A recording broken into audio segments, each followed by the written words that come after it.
ఒక సంచిలో రూ. 130 కలవు. వాటిలో రూ. 1, 50 పైసలు, 25 పైసల నాణేల మధ్య నిష్పత్తి 3:4:6 అయిన 25 పైసల నాణాలు ఎన్ని కలవు? చూడండి ఫ్రెండ్స్, ఇక్కడ రూపాయలు ఇచ్చారంటే ఫ్రెండ్స్ గుర్తుపెట్టుకోండి. ఇక్కడ పైసల్లో మార్చుకోవాలి ఫ్రెండ్స్. ఓకేనా?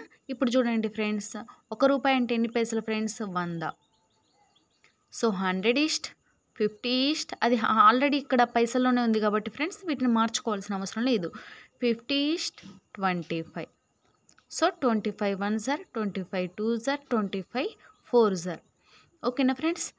ఈ 4:2:1 అండి ఫ్రెండ్స్. ఇప్పుడు 3:4:6 ఇంటూ చేయాలి ఫ్రెండ్స్. ఇప్పుడు 4 3s are 12.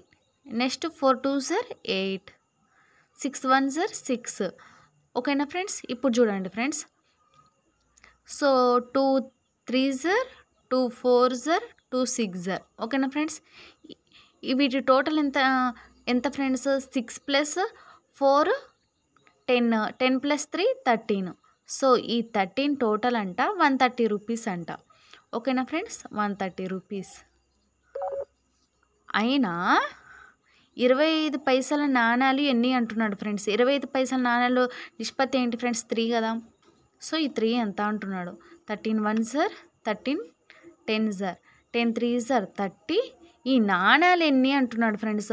సో 25కి ఇప్పుడు ఒక స్మాల్ ట్రిక్ ఫ్రెండ్స్.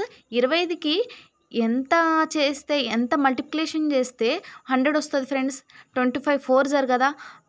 ఇంటూ 4 చేస్తే 120 120 నాణాలు ఫ్రెండ్స్. Option B.